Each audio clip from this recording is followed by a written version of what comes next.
Buenas tardes, muchas gracias a los organizadores, es un placer y un honor estar aquí y poder hablarles. Estaba a punto de subir corriendo después de ver esta presentación, haciendo como los candidatos norteamericanos, pero soy más soso que eso, soy profesor como ustedes y en la universidad y ahí simplemente nos paramos, nos calmamos y discurseamos normalmente de manera bastante aburrida. Verán ustedes que esta presentación mía de hoy va cambiando de título, porque no sé muy bien, pero ya se ha llamado la gratuidad, equidad, calidad y no sé cuántos, y ahora ahí pone sostenibilidad. Bien. Lo que yo quiero plantear aquí, sencillamente, es el problema, digamos, de qué parte de la educación debe ser públicamente financiada y por qué, y a qué respondemos con ello.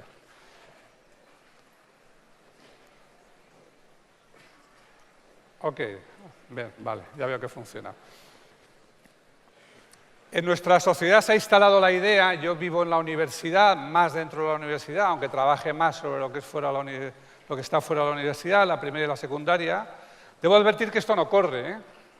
Se ha instalado la idea de que todo lo que tiene que ver con educación, con servicios sociales, etcétera, debe ser ilimitadamente gratuito y, sin embargo, es manifiesto que la educación, financiar la educación, se está convirtiendo en un problema en muchos países en un doble sentido. Por un lado, hay sectores que quedan excluidos o que no acceden a una educación suficiente, a una educación de calidad suficiente o a un nivel educativo suficiente. Y por otro lado, hay países, a veces los mismos, a los que les resulta difícil cargar con el presupuesto de la educación. Es decir, los costes de la educación se disparan en ocasiones. Esto tiene que ver más con la universidad que con los otros niveles del sistema educativo, pero es un problema que está ahí, como cualquier servicio que requiera, masivamente financiación o gastos, los recursos son escasos. En economía se suele repetir una frase que yo creo que es cierta, aunque ciertos usos también la han hecho impopular, que es que no hay nada gratis, que lo que es gratis para uno tiene que ser pagado de un modo u otro por alguien diferente, ¿no? Aquí en inglés se suele decir de una forma más expresiva, no existe nada parecido a un almuerzo gratuito, ni aquí ni en ningún lugar. Aquí se suele resumir más diciendo no hay nada gratis o nada es gratis, etc. La pregunta entonces es, si no hay nada gratis, ¿por qué debe ser gratis la educación? Bueno, yo creo que podemos justificarlo en los términos de un viejo problema de la humanidad y un viejo problema en particular de las sociedades modernas. ¿Qué sucede con esas concentraciones de riqueza o esos cúmulos de riqueza que se crean sin que claramente puedan atribuirse a nadie en términos de mérito ni nada por el estilo? Ese problema se planteó hace ya mucho a raíz de un fenómeno que no nos es ajeno, que hemos visto recientemente en los últimos 20, 30 años en España. No ha surgido en este periodo, pero ha sido más visible, que es la concentración de ciertos niveles de riqueza sencillamente por nada. Sencillamente, por ejemplo, porque un terreno o un edificio o un espacio está en el centro de una concentración urbana o en un lugar deseable, por el motivo que sea. Y este problema fue abordado en su día por algunos reformadores sociales. El que tienen ustedes a su izquierda es Tom Paine, el autor de Los derechos del hombre, y el que tienen a su derecha es Henry George, un reformador norteamericano, y los traigo aquí porque los dos pergeñaron hace tiempo una idea que hoy se ha hecho bastante popular, que es la idea de que toda persona, por el hecho de serlo o de serlo en sociedad, tiene derecho a una parte de la riqueza acumulada de esa sociedad. La idea de Tom Paine, que yo creo muy original y muy interesante, era que toda persona, al alcanzar la mayoría de edad, debería recibir una dotación con la que empezar a buscarse la vida. Supongo que Paine pensaba sobre todo en algo que sirviera para comprar unas tierras o para iniciar un oficio artesanal. Y después, decía Paine, debería recibir otra al retirarse. al tener que abandonar el trabajo. Entonces no había pensiones, ni jubilaciones, ni nada por el estilo. Y la idea de Henry George era que él consideraba inaceptable en particular, muy en particular, la elevación del precio del suelo en el centro de las ciudades, en este caso las ciudades norteamericanas. Y él decía, bueno, vamos a coger eso, ese dinero que nadie se ha ganado de ninguna manera, ni por ocurrencias, ni por grandes ideas, ni por esfuerzos físicos, ni por su formación, ni por nada, vamos a utilizar eso para redistribuirlo en la forma de una renta para todos. Ustedes saben que en tiempos de crisis, como los que vivimos, pues se vuelven más populares esas ideas. Y hoy discutimos, en estos días de pre-campaña electoral, ya estamos oyendo discutir si unos abandonan la idea de una renta básica que habían defendido, si otros que no la habían defendido ahora dicen que defienden una renta mínima, etcétera, etcétera. Pero para mí ese es un problema más amplio, que es el problema de qué hacer con la riqueza heredada. Yo creo que vivimos en una sociedad del trabajo, se puede ver de muchas maneras eso, explicar de muchas maneras, pero vivimos en una sociedad en la que cada cual debe acceder a la riqueza, al producto, de acuerdo con su contribución.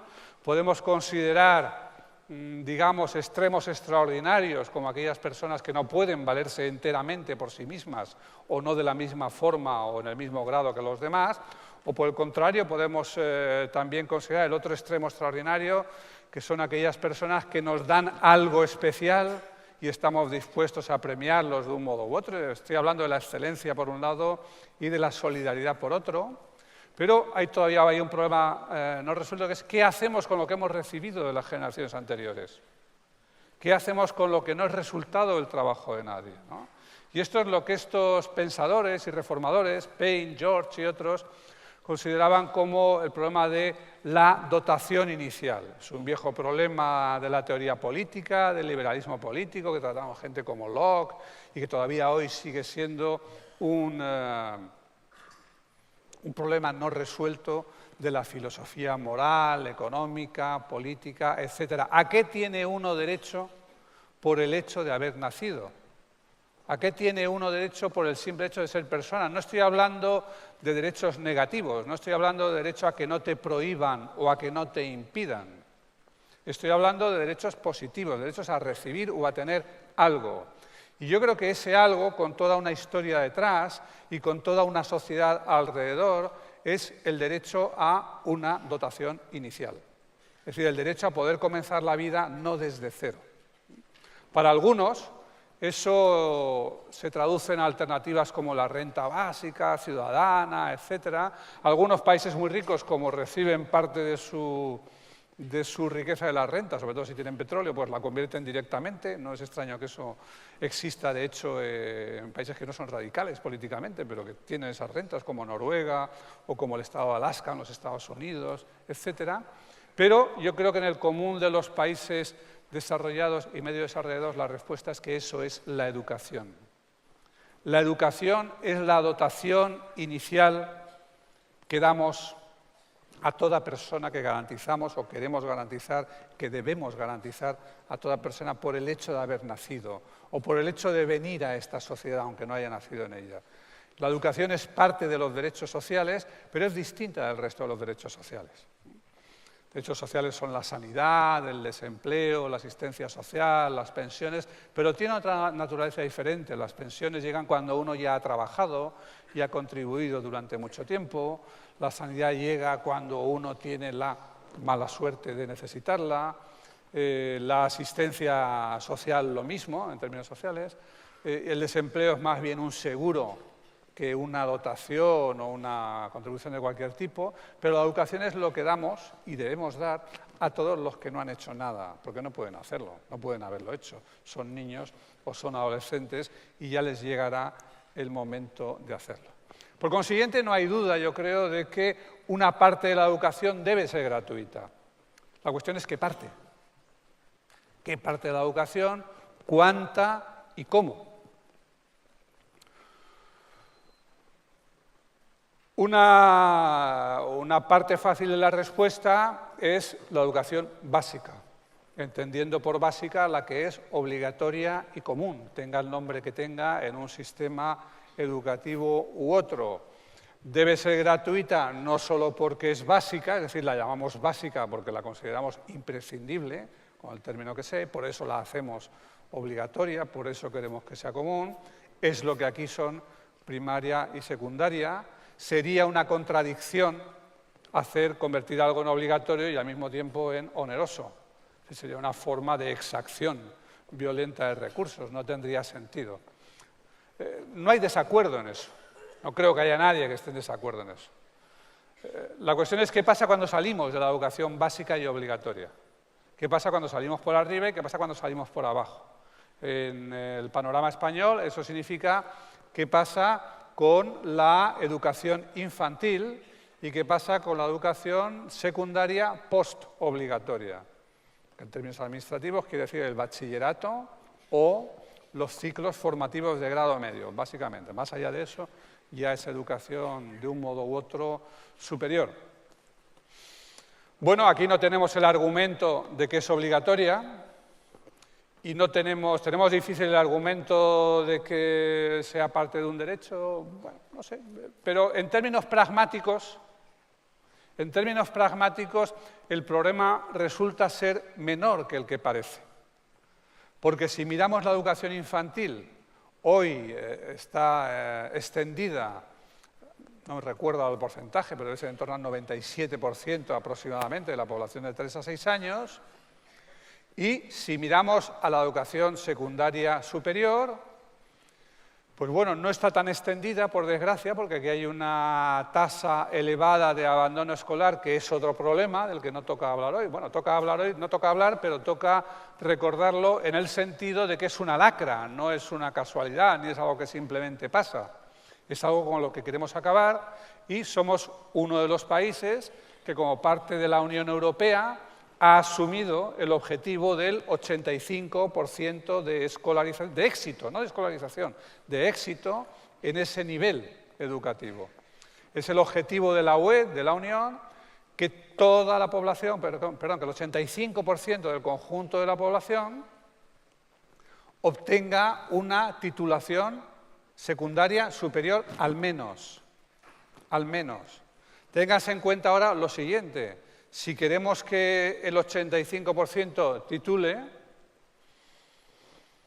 bueno, hay muchas maneras de perseguirlo, pero es probable que para conseguir que lo haga el 85% habrá que matricular algo más. Algo más, porque alguien, por poco que sea, fallará. Y tengamos en cuenta también que en el otro extremo, la gente que hoy desemboca, esa minoría y muy importante numéricamente, que desemboca en el fracaso escolar, es decir, que no llega incluso a titular en la ESO, o que se va a marchar con solo la ESO, normalmente lo hace a través de 1 año o 2 de repetición. Con lo cual, esta gente cumple los 17-18 años en el sistema educativo.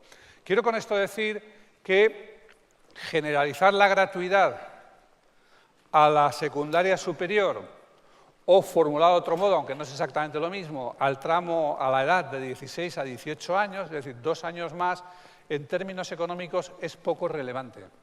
Es poco relevante porque es una pequeña proporción de la población la que está fuera del sistema a esas edades. Al decir que es poco relevante, quiero decir que no cuesta mucho. Quiero decir que tiene pocos efectos redistributivos.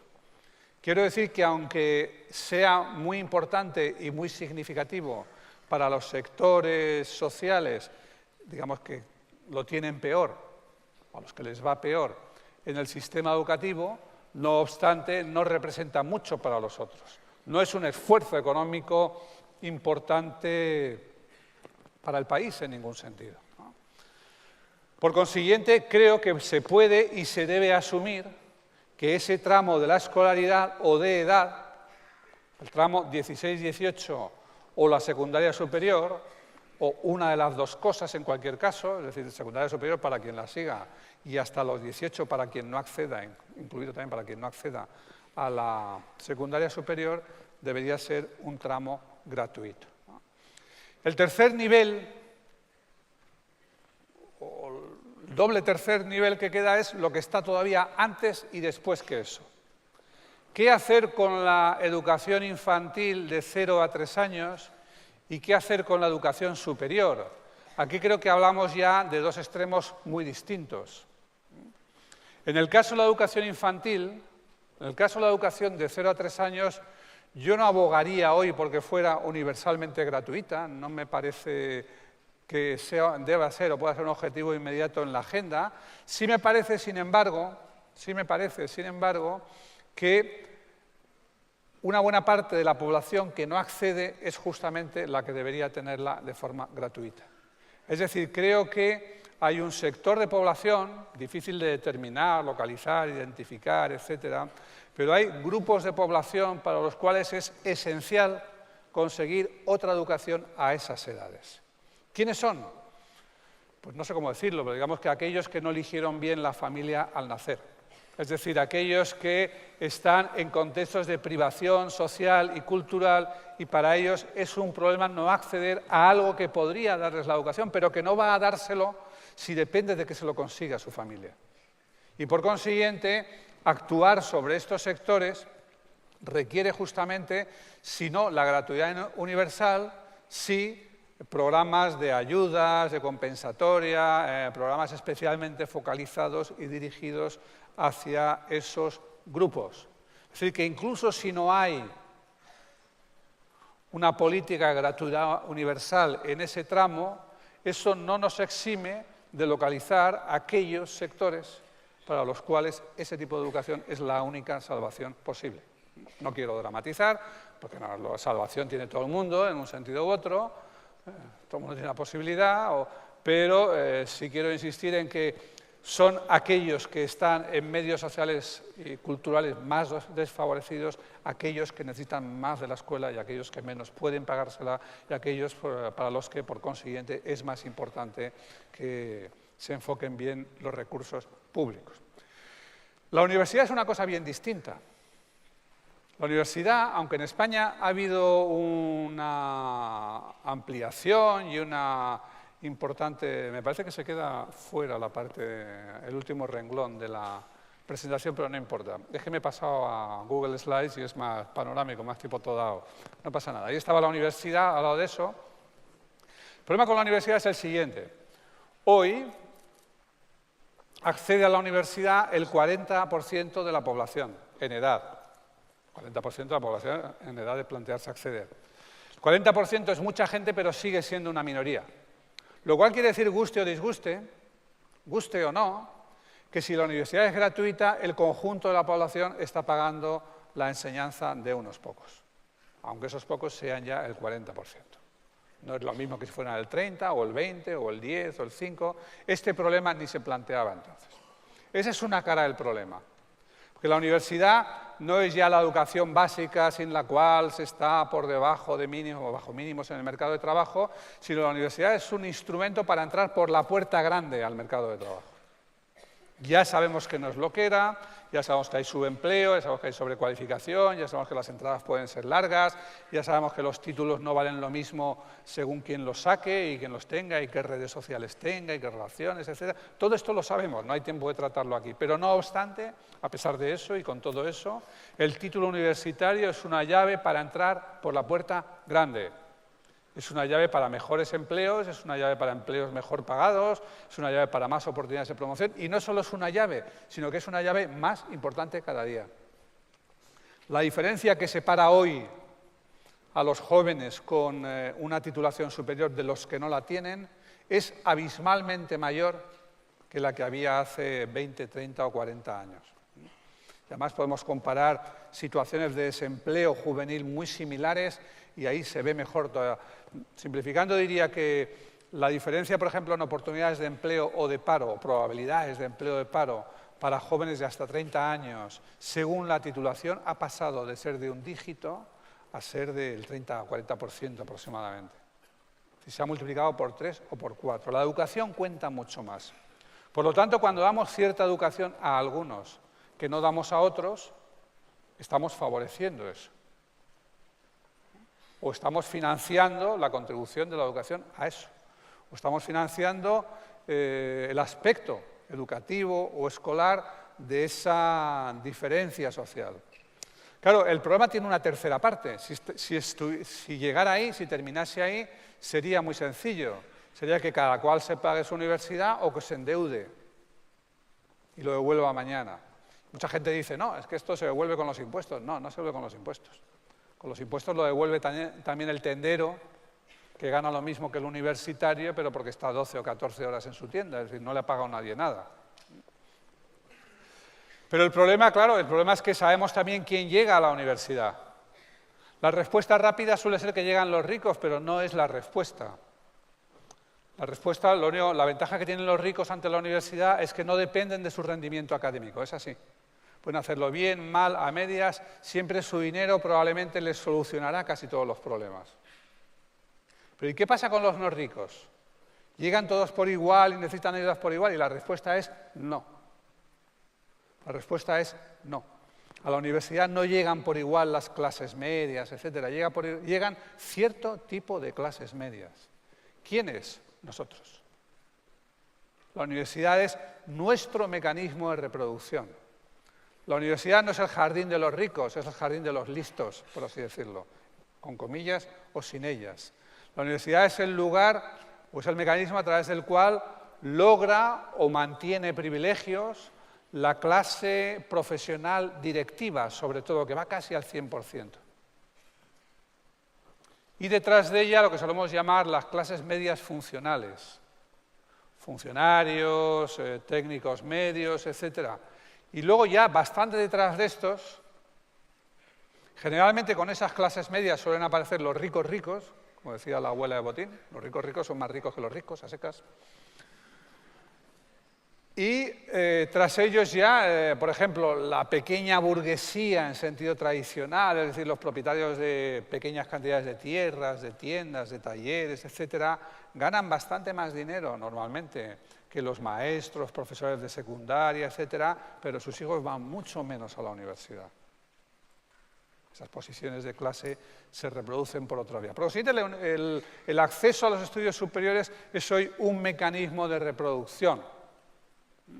No en el sentido de ese reciente reportaje sobre el Pilar que se comentaba hoy en la mesa donde yo almorzaba, ¿no? Y que seguro que han comentado mucho más de ustedes. No todo es así, no es solo aquí, tampoco. Es un fenómeno para mucha más gente y mucho más amplio. Si fuera solo eso, eso sería una anécdota.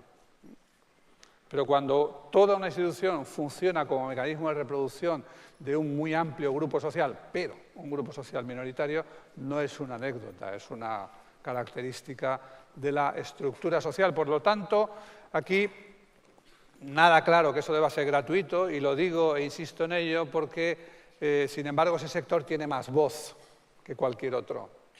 Y en estos momentos, en estos años últimos, de crisis, recortes en la financiación educativa, etcétera, hemos oído hablar mucho de las becas universitarias y muy poco del pago o la gratuidad de la educación infantil o de los gastos no directos de la enseñanza obligatoria, que me parecen más importantes.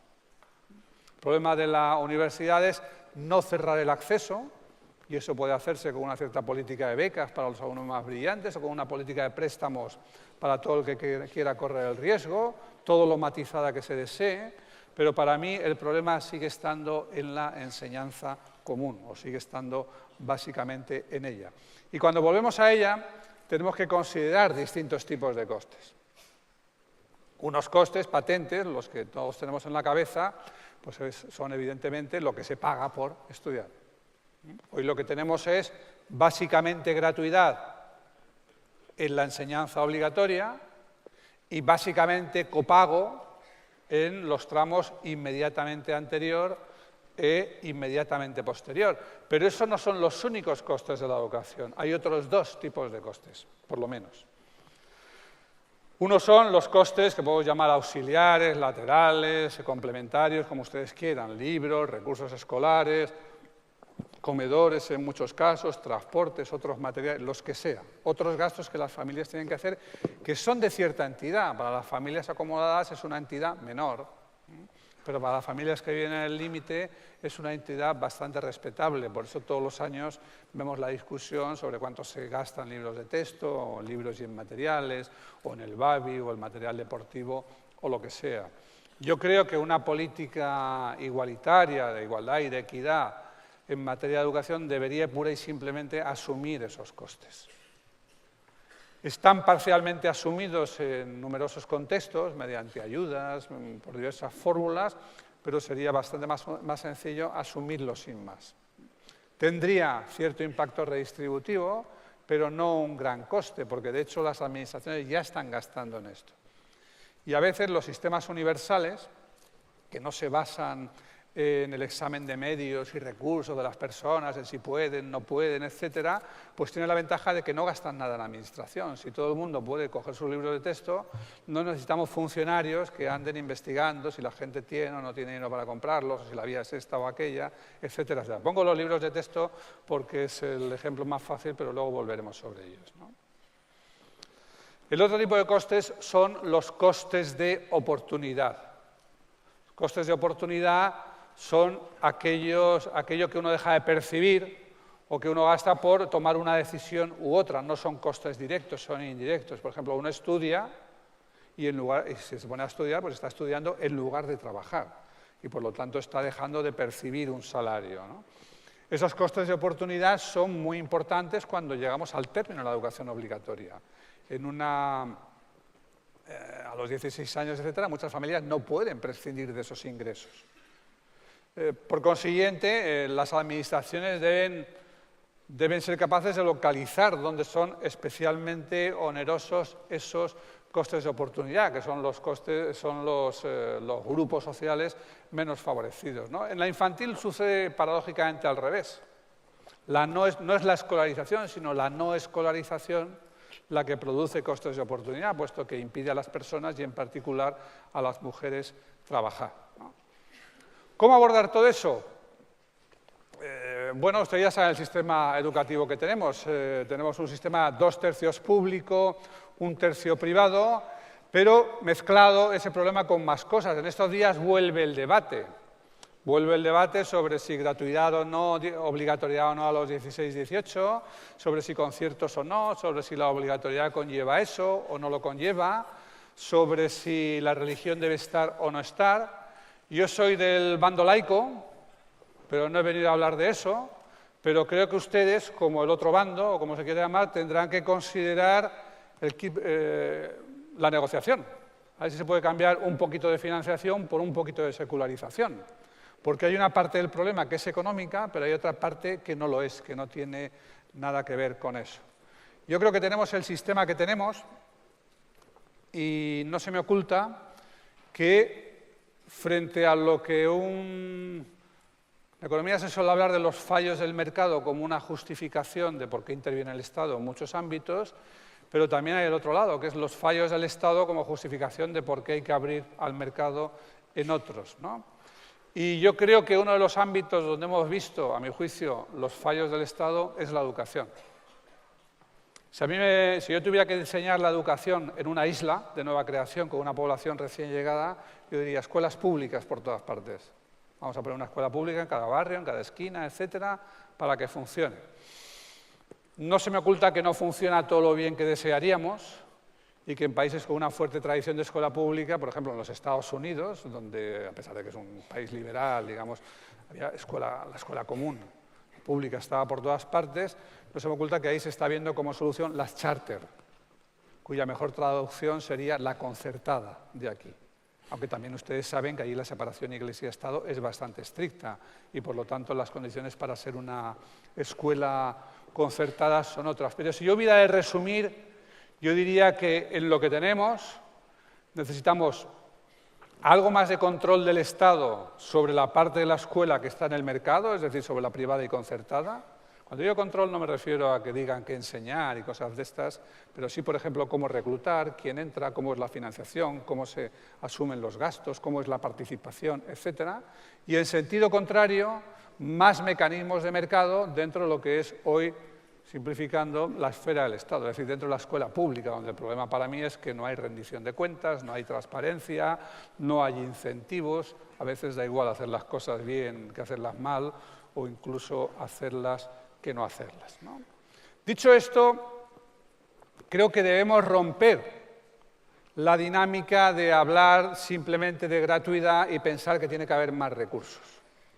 La educación es más importante, la gente va a pasar más tiempo en la educación, por lo tanto, va a subsumir a un sector mucho más amplio, cada vez más amplio, durante cada vez más años, y además, el mismo año, quiero decir, para tercero de primaria o cuarto de secundaria, primero de eso, necesitamos más recursos, porque necesitamos hacer más cosas.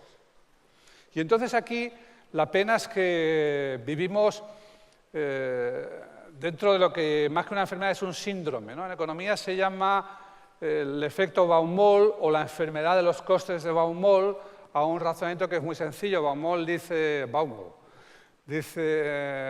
a decir, estudiando el sector artístico, el problema de ese sector es que para interpretar un cuarteto de Beethoven se necesita el mismo número de músicos, 4 y el mismo tiempo. En el caso del cuarteto que él tomaba de ejemplo eran 30 y tantos minutos. Y eso es verdad si uno piensa en el cuarteto. El cuarteto puede ser este, que tienen ahí, bueno, ustedes lo tienen ahí, y el razonamiento es, esto se aplica en general a los servicios, o a una buena parte de los servicios, y en particular a la educación.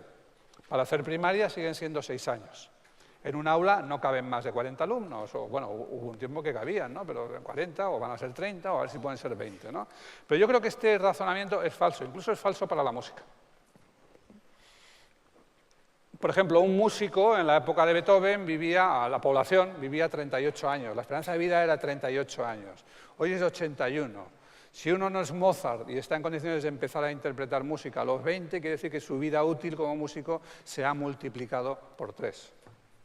Un músico en época de Beethoven debía viajar a caballo o en mula o andando. Hoy puede viajar en un tren de alta velocidad, en un avión, por lo tanto, interpretar y representar en muchos más sitios, ¿no? Y los auditorios han mejorado. Quizá ese que ven ahí no sea el mejor para oír un cuarteto de Beethoven, pero lo fue para otras cosas. Ese es el concierto mítico de Woodstock, 400.000 personas, pero se han llegado a dar conciertos de 3,5 millones de personas, por lo menos hay 2 que tienen el récord con esa cifra. Por consiguiente, la capacidad de hacer llegar la música en directo se ha multiplicado. Pero no solo es que se haya multiplicado, es que han aparecido otras maneras de hacerla llegar.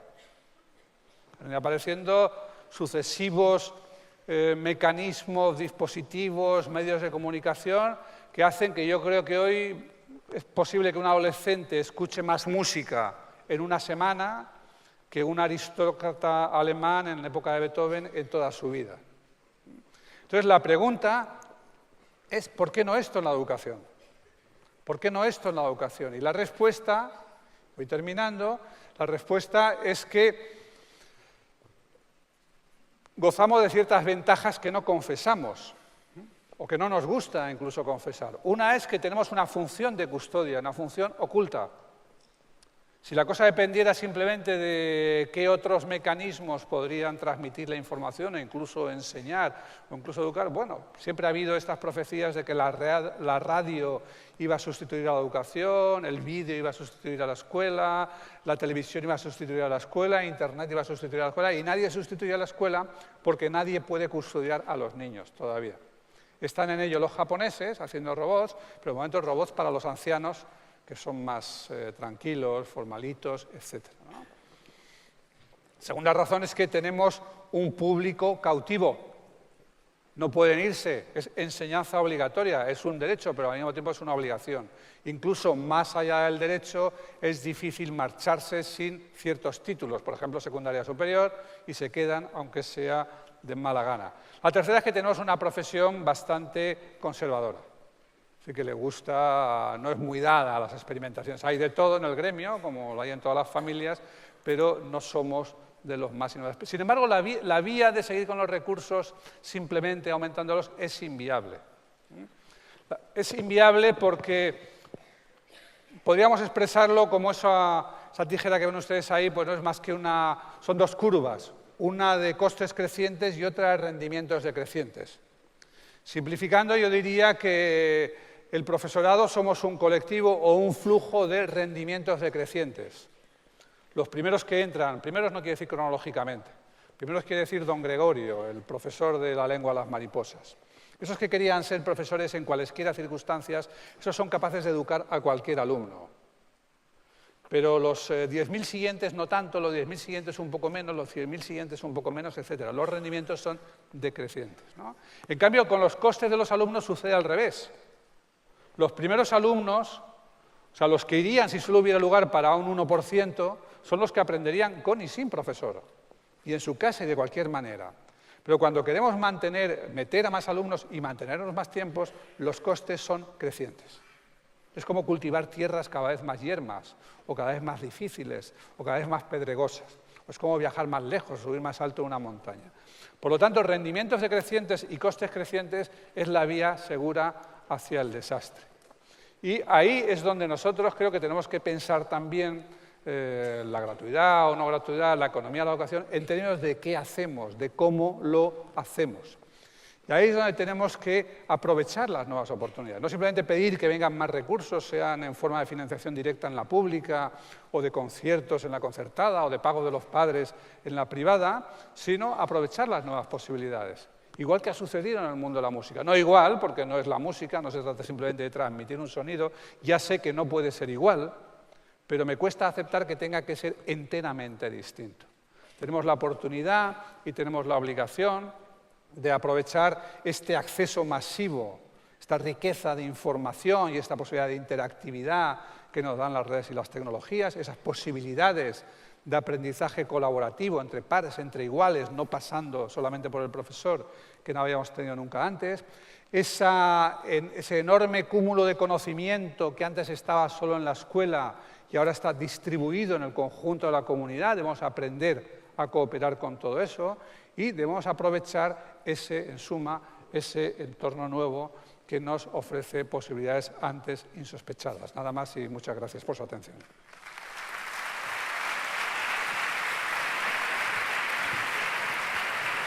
Bueno.